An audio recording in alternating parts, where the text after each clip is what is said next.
Shalom bagi kita semuanya. Firman Tuhan untuk kita hari ini dari Kisah Para Rasul pasal 10. Petrus dan Kornelius. Di Kaisaria ada seorang yang bernama Kornelius, seorang perwira pasukan yang disebut pasukan Italia. Ia saleh, ia serta seisi rumahnya takut akan Allah, dan ia memberi banyak sedekah kepada umat Yahudi dan senantiasa berdoa kepada Allah.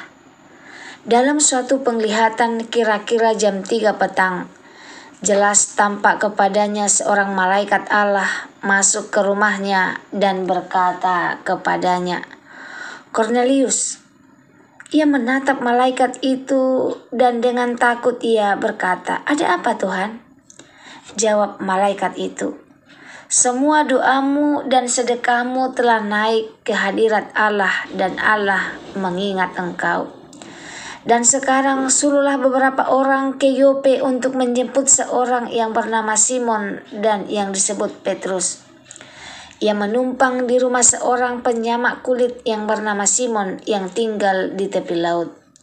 Setelah malaikat yang berbicara kepadanya itu meninggalkan dia, dipanggilnya 2 orang hambanya beserta seorang prajurit yang saleh dari orang-orang yang selalu bersama-sama dengan dia. Dan sesudah ia menjelaskan segala sesuatu kepada mereka, ia menyuruh mereka ke Yope.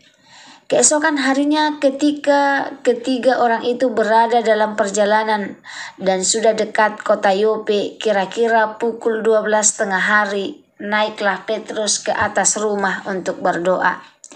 Ia merasa lapar dan ingin makan. Tetapi sementara makanan disediakan, tiba-tiba rohnya diliputi kuasa ilahi. Tampak olehnya langit terbuka dan turunlah suatu benda berbentuk kain lebar yang bergantung pada keempat sudutnya yang diturunkan ke tanah. Di dalamnya terdapat berbagai jenis binatang berkaki 4, binatang menjalar dan burung. Kedengaranlah olehnya suatu suara yang berkata, "Bangunlah hai Petrus, sembelilah dan makanlah." Tetapi Petrus menjawab, "Tidak Tuhan, tidak, sebab aku belum pernah makan sesuatu yang haram dan yang tidak tahir." Kedengaran pula untuk kedua kalinya suara yang berkata kepadanya, "Apa yang dinyatakan halal oleh Allah, tidak boleh engkau nyatakan haram." Hal ini terjadi sampai 3 kali, dan segera sesudah itu terangkatlah benda itu ke langit. Petrus bertanya-tanya di dalam hatinya, apa kiranya arti penglihatan yang telah dilihatnya itu? Sementara itu telah sampai di muka pintu orang-orang yang disuruh oleh Kornelius dan yang berusaha mengetahui di mana rumah Simon. Mereka memanggil seorang dan bertanya, "Siapakah Simon yang disebut Petrus ada menumpang di rumah itu?" Dan ketika Petrus sedang berpikir tentang penglihatan itu, berkatalah roh, "Ada 3 orang mencari engkau. Bangunlah, turunlah ke bawah dan berangkatlah bersama-sama dengan mereka. Jangan bimbang, sebab aku yang menyuruh mereka kemari." Lalu turunlah Petrus ke bawah dan berkata kepada orang-orang itu, "Akulah yang kamu cari. Apakah maksud kedatangan kamu?" Jawab mereka, "Kornelius, seorang perwira yang tulus hati dan takut akan Allah, dan yang terkenal baik di antara seluruh bangsa Yahudi, telah menerima pernyataan Allah dengan perantaraan seorang malaikat kudus, supaya ia mengundang engkau ke rumahnya dan mendengarkan apa yang akan kau katakan." Ia mempersilahkan mereka untuk bermalam di situ. Keesokan harinya ia bangun dan berangkat bersama-sama dengan mereka, dan beberapa saudara dari Yope menyertai dia. Dan pada hari berikutnya, sampailah mereka di Kaisaria. Kornelius sedang menantikan mereka, dan ia telah memanggil sanak saudaranya dan sahabat-sahabatnya berkumpul. Ketika Petrus masuk, datanglah Kornelius menyambutnya. dan sambil tersungkur di depan kakinya, ia menyembah Petrus. Tetapi Petrus menegakkan dia, katanya, "Bangunlah, aku hanya manusia biasa." Dan sambil bercakap-cakap dengan dia, ia masuk dan mendapati banyak orang sedang berkumpul.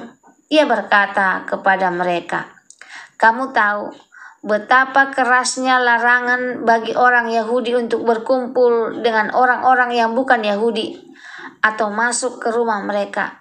Tetapi Allah telah menunjukkan kepadaku bahwa aku tidak boleh menyebut orang najis atau tidak tahir. Itulah sebabnya aku tidak keberatan ketika aku dipanggil, lalu datang kemari. Sekarang aku ingin tahu apa sebabnya kamu memanggil aku." Jawab Kornelius, "4 hari yang lalu kira-kira pada waktu yang sama seperti sekarang, yaitu jam 3 petang, aku sedang berdoa di rumah. Tiba-tiba ada seorang berdiri di depanku, pakaiannya berkilau-kilau, dan ia berkata, 'Kornelius, doamu telah didengarkan Allah dan sedekahmu telah diingatkan di hadapannya. Suruhlah orang ke Yope untuk menjemput Simon yang disebut Petrus. Ia sedang menumpang di rumah Simon, seorang penyamak kulit yang tinggal di tepi laut. Karena itu segera kusuruh orang kepadamu, dan dengan senang hati engkau telah datang. Sekarang kami semua sudah hadir di sini di hadapan Allah untuk mendengarkan apa yang ditugaskan Allah kepadamu.' Lalu mulailah Petrus berbicara, katanya, 'Sesungguhnya aku telah mengerti bahwa Allah tidak membedakan orang. Setiap orang dari bangsa manapun yang takut akan Dia dan yang mengamalkan kebenaran berkenan kepadanya. Itulah firman yang disuruh sampaikan kepada orang-orang Israel, yaitu firman yang memberitakan damai sejahtera oleh Yesus Kristus, yang adalah Tuhan dari semua orang. Kamu tahu tentang segala sesuatu yang terjadi di seluruh tanah Yudea, mulai dari Galilea, sesudah baptisan yang diberitakan oleh Yohanes, yaitu tentang Yesus dari Nazaret, bagaimana Allah mengurapi Dia dengan Roh Kudus dan kuat kuasa. Dia yang berjalan berkeliling sambil berbuat baik dan menyembuhkan semua orang yang dikuasai iblis, sebab Allah menyertai Dia. Dan kami adalah saksi dari segala sesuatu yang diperbuatnya di tanah Yehuda maupun di Yerusalem. Dan mereka telah membunuh Dia dan menggantungkan Dia pada kayu salib. Yesus itu telah dibangkitkan Allah pada hari yang ketiga, dan Allah berkenan bahwa Ia menampakkan diri, bukan kepada seluruh bangsa, tetapi kepada saksi-saksi yang sebelumnya telah ditunjuk oleh Allah, yaitu kepada kami yang telah makan dan minum bersama-sama dengan Dia setelah Ia bangkit dari antara orang mati. Dan Ia telah menugaskan kami memberitakan kepada seluruh bangsa dan bersaksi bahwa Dialah yang ditentukan Allah menjadi hakim atas orang-orang hidup dan orang-orang mati. Tentang Dialah semua nabi bersaksi bahwa barang siapa percaya kepadanya, ia akan mendapat pengampunan dosa oleh karena namanya." Ketika Petrus sedang berkata demikian, turunlah Roh Kudus ke atas semua orang yang mendengarkan pemberitaan itu. Dan semua orang percaya dari golongan bersunat yang menyertai Petrus tercengang-cengang karena melihat bahwa karunia Roh Kudus dicurahkan ke atas bangsa-bangsa lain juga. Sebab mereka mendengar orang-orang itu berkata-kata dalam bahasa roh dan memuliakan Allah. Lalu kata Petrus, "Bolehkah orang mencegah untuk dibaptis orang-orang ini dengan air, sedangkan mereka telah menerima Roh Kudus sama seperti kita?" Lalu ia menyuruh mereka dibaptis dalam nama Yesus Kristus. Kemudian mereka meminta Petrus supaya ia tinggal beberapa hari lagi bersama-sama dengan mereka. Shalom bagi kita semuanya. Firman Tuhan untuk kita hari ini dari Kisah Para Rasul 10 ayat 1 sampai 48. Judulnya, Ketika Allah Membuka Pintu Bagi Semua Orang. Ada kalanya manusia membatasi kasih Allah hanya untuk kelompok tertentu, bangsa, suku, atau denominasi. Namun kisah para rasul 10 memperlihatkan bahwa Tuhan Yesus datang untuk semua orang. Melalui perjumpaan Petrus dan Kornelius, Tuhan menunjukkan bahwa Injil tidak bisa dibatasi oleh tembok manusia. Kornelius, orang yang mencari Tuhan, ayat 1-8. Kornelius adalah seorang perwira bangsa kafir menurut orang Yahudi, tetapi dia saleh dan takut akan Tuhan. Rajin berdoa, suka bersedekah. Meskipun belum mengenal Kristus, hatinya terbuka untuk Tuhan. Doanya didengar Allah dan malaikat berkata, "Doamu dan sedekahmu telah naik ke hadapan Allah." Aplikasinya, Tuhan melihat hati, bukan latar belakang, agama, ras, atau status.